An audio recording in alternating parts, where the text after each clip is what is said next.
Hi friends, sweet snacks అంటే ఇష్టపడే వారికి ఇక్కడ చూపించబోయే ఈ స్నాక్స్ తప్పకుండా నచ్చుతాయండి.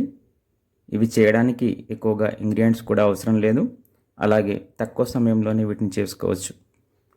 అందరికీ నచ్చే ఈ స్నాక్స్ ఎలా చేయాలో ఇక్కడ ఇప్పుడు మీకు చూపిస్తాను.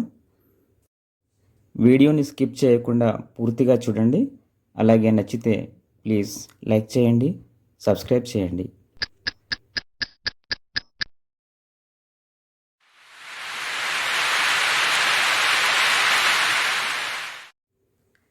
ముందుగా ఒక కప్పు చక్కెర తీసుకోండి. ఈ చక్కెరను మిక్సీలో గ్రైండ్ చేసి పక్కన పెట్టుకోండి. ఇప్పుడు 3 కప్పుల గోధుమ పిండిని తీసుకొని దాంట్లోకి 1 కప్పు మైదా కలపండి. ఇందాక గ్రైండ్ చేసి పెట్టుకున్న చక్కెర పొడిని ఈ పిండిలో కలపండి. ఈ మిశ్రమానికి సరిపోయినంత ఉప్పు కూడా కలపండి. 5 ఇలాచీలను తీసుకొని వాటిని పొడిగా దంచుకోవాలి. ఈ పొడిని పిండిలో కలుపుకోవాలి. ఇప్పుడు 2 కప్పుల పాలను తీసుకొని ఈ పాలని స్టవ్పై మరిగించాలి. ఈ పాలు చల్లారే వరకు ఒక పక్కన పెట్టుకోవాలి. 2 కప్పుల నెయ్యిని వేడి చేసుకొని ఈ నెయ్యిని పిండి మిశ్రమంలో పోయాలి.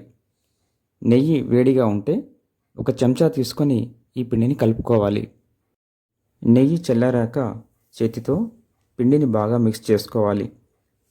తర్వాత నెయ్యి కలిపిన ఈ పిండిలోకి పాలను నెమ్మదిగా పోస్తూ పిండిని బాగా కలుపుకోవాలి. పిండి పూర్తిగా ముద్దలా మారే వరకు ఇక్కడ చూపించిన విధంగా నెమ్మదిగా కలుపుకోవాలి.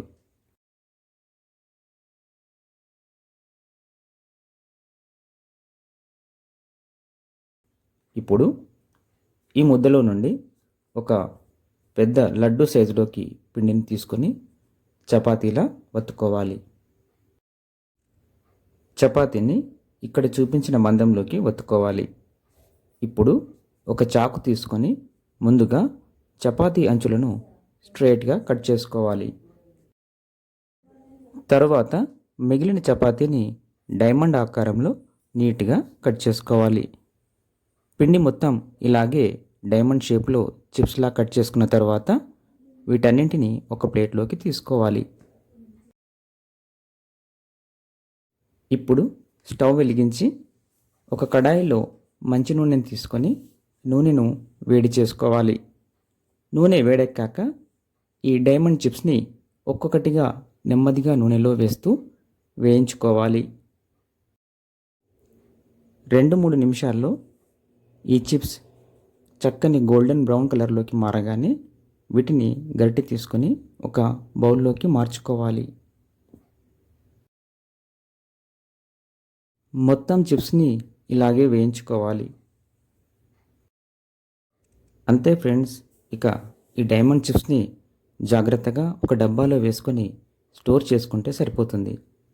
Thank you.